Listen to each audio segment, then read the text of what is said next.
جو بہت یاد رکھنے کی چیز ہے کہ آدمی اپنی گناہوں سے، اپنی خطاؤں سے استغفار کرے اور توبہ کرے، گناہوں سے رجوع کرے، پلٹ کے واپس نیکی کی طرف آئے، تقویٰ کی طرف آئے، اور ماضی کے گناہوں کے لیے اللہ سے مغفرت کی دعا کرے۔ اس پر بھی اللہ کی طرف سے رزق میں برکت ہوتی ہے۔ اللہ تعالیٰ رزق عطا کرتا ہے توبہ اور استغفار کے ذریعے سے۔ قرآن کریم میں آپ دیکھیے، نوح علیہ السلام نے اپنی قوم کو دعوت دی تو کیا کہا؟ فَقُلْتُ اسْتَغْفِرُوا رَبَّكُمْ إِنَّهُ كَانَ غَفَّارًا۔ نوح علیہ السلام نے اللہ تعالیٰ سے مناجات میں کہا، اے اللہ میں نے اپنی قوم سے کہا اپنے رب سے استغفار کرو، استغفروا ربکم انہ کان غفارا، وہ بڑا مغفرت کرنے والا ہے، وہ بڑا مغفرت کرنے والا ہے۔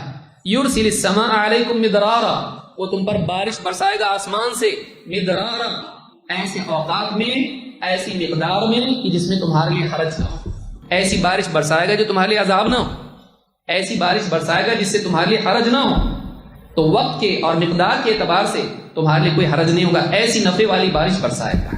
اسی لیے ہم دعا کیا کرتے ہیں، اللہم صیبا نافعا۔ معلوم ہے بارش نقصان والی بھی ہو سکتی ہے، اے اللہ نفع والی بارش برسا، اللہ کے نبی صلی اللہ علیہ وسلم دعا کرتے تھے۔ تو اس سے معلوم ہوا کہ کہا کہ اپنے رب سے استغفار کرو، وہ تمہارے لیے بارش برسائے گا ایسی جو تمہارے لیے بالکل مناسب ہو۔ وَيُمْدِدْكُمْ بِأَمْوَالٍ وَبَنِينَ، اور تمہارے مالوں میں اور اولاد میں اللہ تعالیٰ ان کے ذریعے تم کو قوت عطا فرمائے گا، تمہارا مال بڑھائے گا، اولاد بڑھائے گا، ان کی قوت تم کو دے گا۔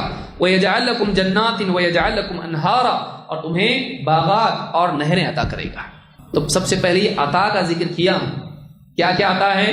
تمہارے لیے آسمان سے بارش برسائے گا، تمہارے لیے مال اور اولاد میں قوت دے گا، اور تمہارے لیے باغات اور نہریں اللہ تعالیٰ تمہیں عطا کرے گا۔ یہ ساری عطاؤں سے پہلے کیا ہے؟ توبہ کرو، استغفار کرو۔ علماء نے کہا کہ اس آیت سے معلوم ہوتا ہے، امام القرطبی نے کہا، کئی علماء نے کہا ہے کہ اس آیت سے معلوم ہوتا ہے کہ رزق کے بڑھنے میں استغفار کا دخل ہوتا ہے۔ آدمی اپنے گناہوں سے توبہ کریں، اللہ سے استغفار کریں، اللہ تعالیٰ اس کے رزق کو بڑھاتا ہے۔ لہٰذا یہ کچھ باتیں تھیں، بات میں ختم کر رہا ہوں کہ یہ چیزیں ہماری زندگی میں اگر آئیں تو اس سے رزق میں برکت ہوتی۔ میں آخر میں گنا دیتا ہوں تاکہ بات آپ کو یاد رہے۔